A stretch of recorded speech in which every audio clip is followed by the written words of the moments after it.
Hello, everyone, and thanks, Kelly, for joining us again for our third episode of Westwood Conversation. My name is Valeria Meliado. I'm responsible for fabrics and sustainability in Vivian Westwood. I source materials for the ready-to-wear mainline and make sure that the selection we make has the least impact on people and planet. I'm also the founder of Talk Act, a community that aims to share steps and tips on how to live a more sustainable life. I'm so happy to have Kelly back again here. Kelly and I have done the first ever Westwood conversation. She has been working with us for a while in Vivian Westwood, and today she will help me to answer a few of your questions. Hi everyone, I'm Kellie Dalton. I'm an advisor to fashion brands specialising in the social and environmental impacts of the industry. Myself and Valeria have been working together for a while now through Vivian Westwood, as she mentioned. So we recently launched a story on Vivian Westwood Instagram page, asking you to bring up anything you would like to hear more related to the language around sustainability that sometimes can be confusing and misleading, as well as any curiosity or info you want to know related to the way how Vivian Westwood is trying to reduce its impact towards the planet. And Kelly is definitely the right person to help me answer all your questions. One of the most widely used definitions for sustainable development, it came from a UN report in 1987 called Our Common Future. It's also known as the Brundtland Report. People might be a bit more familiar with that. It says sustainable development is development that meets the needs of the present without compromising the ability of future generations to meet their own needs. So basically, we're talking about keeping the world intact. Sustainability is often thought as only being about the environment, and that's largely got to do with the way it's been marketed to us, but we're actually talking about social and economic needs as well as environmental needs. What I think is really important to keep in your mind, though, is sustainability is not new. You know, communities throughout history, particularly Indigenous communities all over the world, have been practicing sustainability as part of their tradition and heritage, where they protect and defend nature in a way that upholds the well-being of local communities and the environment. What is new is the speed at which we make and buy fashion in the West and the way the economy is set up to encourage that. You know, we're moving more in industry circles from thinking about sustainability to think about regeneration. And regeneration assumes that because a lot of damage has already been done, things have to be built back up again before we can begin sustaining them. So for a fashion brand, a simple example of what that could look like is maybe examining your natural fibres that you use, you know, and tracing them back to the field they came from and working with farmers to invest in ways of farming that replenish the soil and ensure communities local to the farm can thrive. So this is definitely not a straightforward answer. You know, if we're talking about brands making new sustainable products, there can be a higher price point, for example, where people in the supply chain are paid a living wage or when materials have strong environmental certifications. It's when brands grow quickly over time and produce clothes in much bigger volumes that we see a drop in the price of a sustainable product. And this is where the business model becomes an issue, though, because with the amount of waste that it creates, amongst many other things. I do think a lot of the time, though, you know, we don't have this proper understanding of the true value of the things that we buy, because with lower price tags, even if you're not paying, someone somewhere along the supply chain is paying, and it's usually people at the very bottom of it who are offered the most vulnerable workers in fashion. It's well known that people who are in wealthier positions in society are responsible for the greatest environmental impacts. You know, a recent report by Oxfam and the Stockholm Environment Institute, it found that the wealthiest 1% of the world's population were responsible for emitting more than twice as much carbon dioxide as the poorer half of the world over a 25-year period from 1990 to 2015. And, you know, the reasons for that varied from our love of driving, our love of flying, and just buying too much. You know, there's just so many forms of sustainable fashion that people can access, you know, wearing and caring and repairing what you already own, upcycling, buying secondhand, vintage, buying more sustainable products from independent brands, renting. There's a huge list of options that just goes on. But I do think it's important to ask yourself, you know, are we honestly doing as much as we can to make the changes we need to in how we consume fashion? And also to just be kind of mindful that not everybody's in the same position or has the same degree of responsibility to change. You know, ultimately changes in the law may be the only way to stop overproduction and overconsumption. But until then, you know, it's up to us to do everything that we possibly can to change. Yes, as you say, Kelly, this is not a straightforward answer. As an industry professional, I know that for as much as we try to be less impactful, looking for eco-materials, certification, the only way to help our planet to breathe again is to reduce how much we produce. Vivian says, buy less, choose well, and make it last. And this is a very powerful statement. She was one of the first to spread this message. Overproduction is the main problem when we talk about becoming sustainable. But what this means and how we apply this philosophy in Vivienne Westwood. Of course, first, if we ask people to buy less, we also need to produce less. And the quickest way to reduce our impact was to reduce our offer. So we have reduced the size of our ready-to-wear collection by 58%, shoes by 47%, and bags by 44% in the last 2 years. Vivienne says, choose well. So there are so many products around, so how we can offer a product that in some way can be the right to be chosen. In Vivienne Westwood, we strive to give priority to quality versus quantity, working with reliable suppliers and manufacturers such as Harris Tweed and Locaron of Scotland.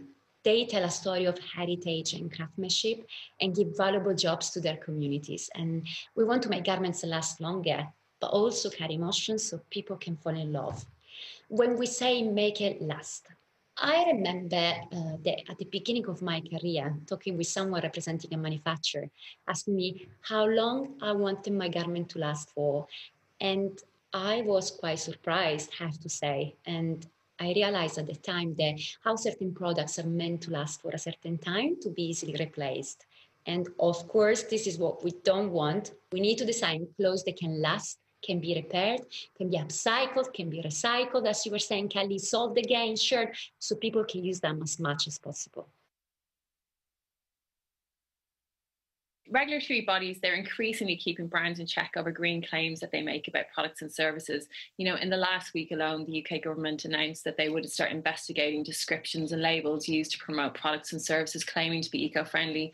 One big issue, I think, is the gap between the language the general public understands about sustainability and the speed at which the industry understanding of sustainability is moving. You know, industry professionals with a deep knowledge in this space know that no brand can be truly sustainable in the current system.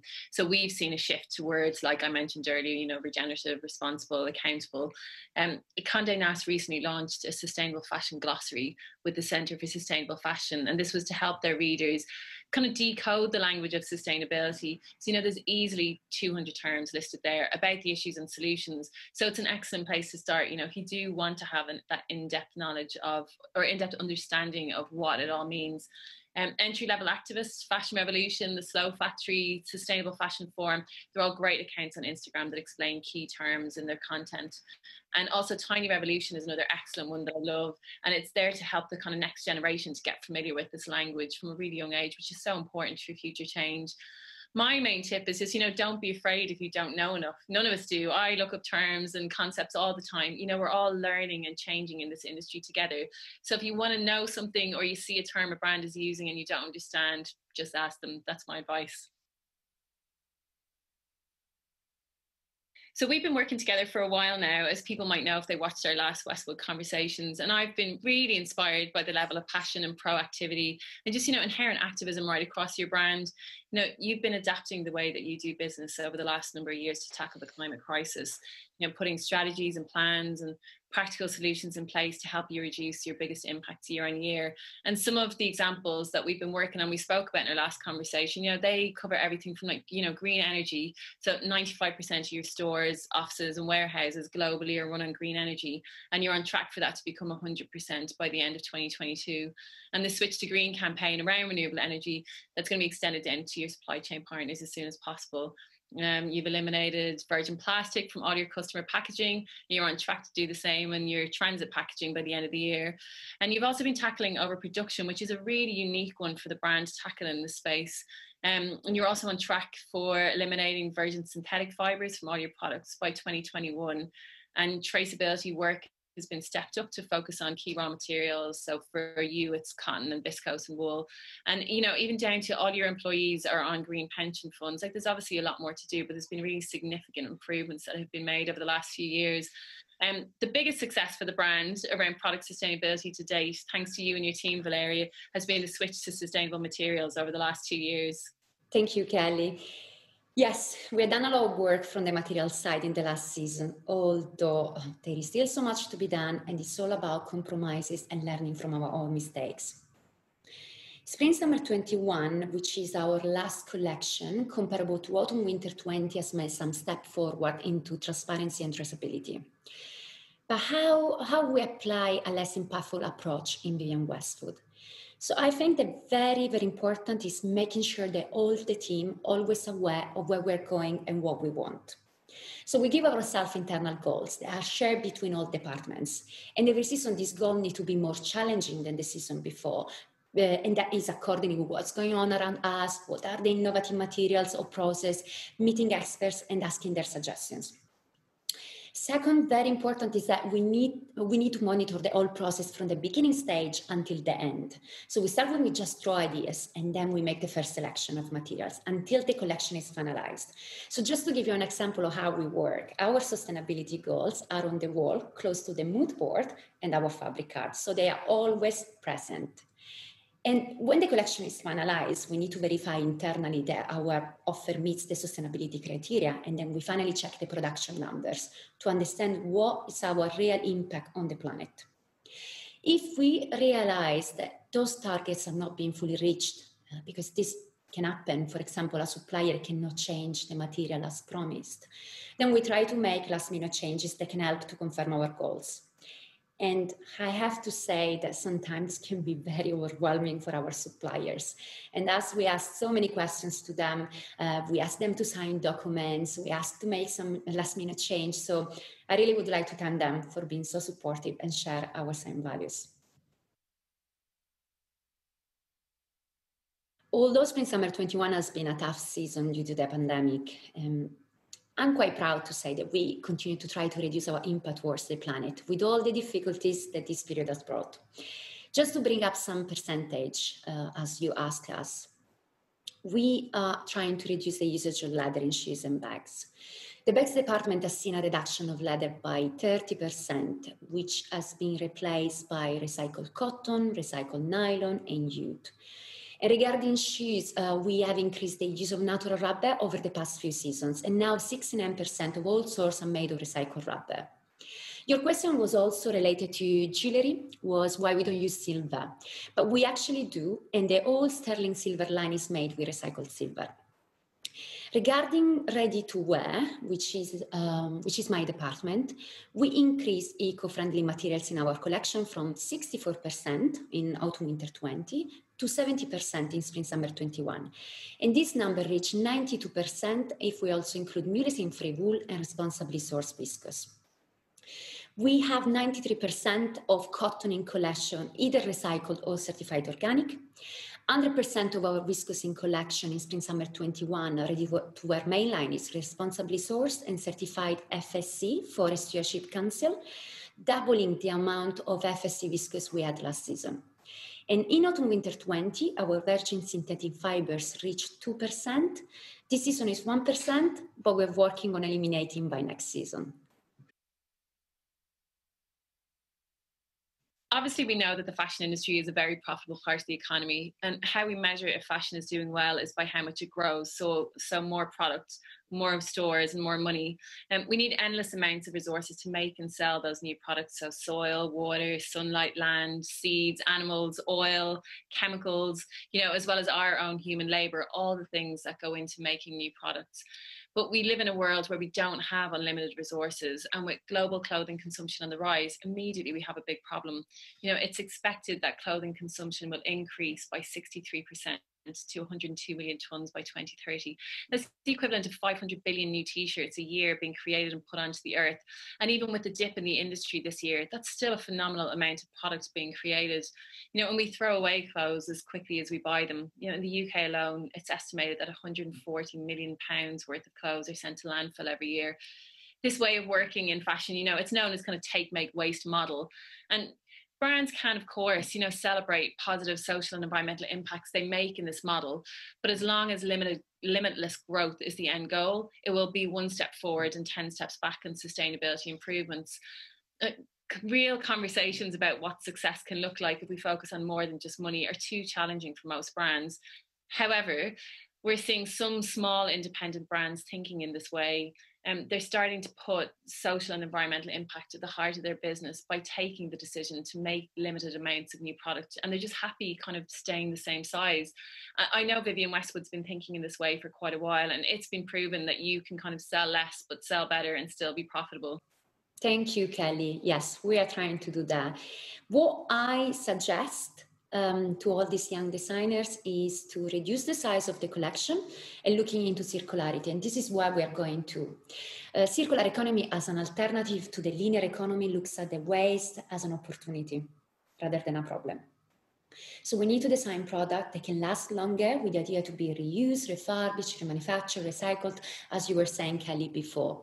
So what's the practical approach? First, I suggest to look into materials. So always choose natural certified fabrics or recycled over synthetic, because as we know, they can be easily recyclable and biodegradable.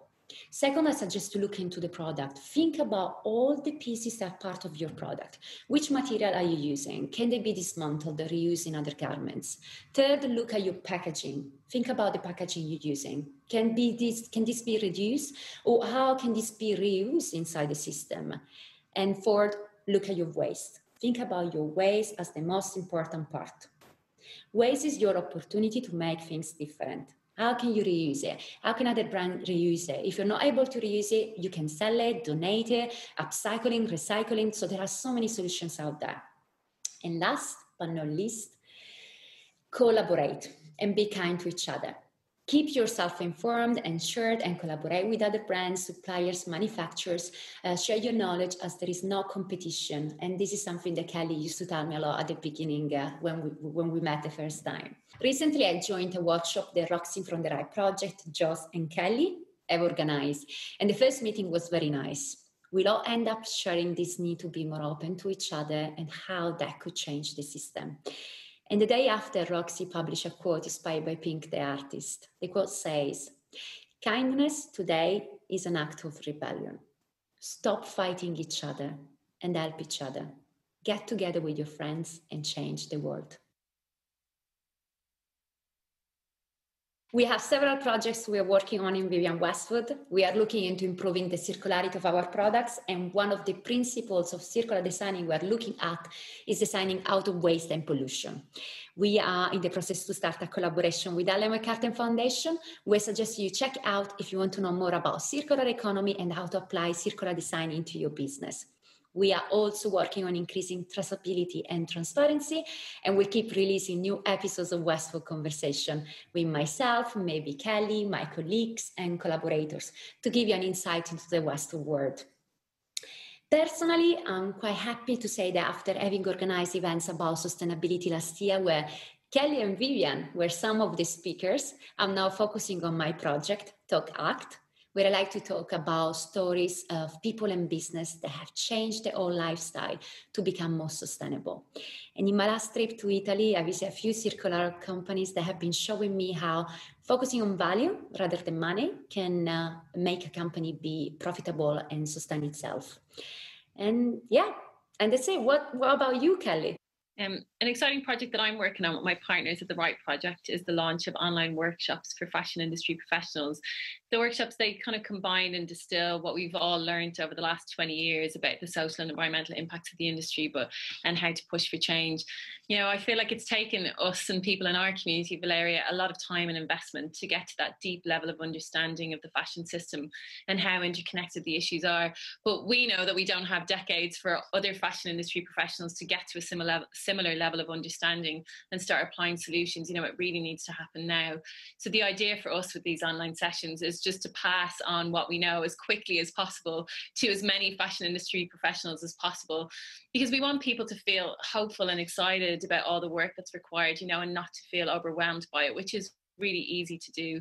And we want the sessions at the Right Project to make people feel, I guess, comfortable and confident to just take action and become part of this push for change. So for anyone who's interested, you can check out the Right Project website for more details. Yes, please. I suggest you to join the Right Project workshop, as I'm doing that as well.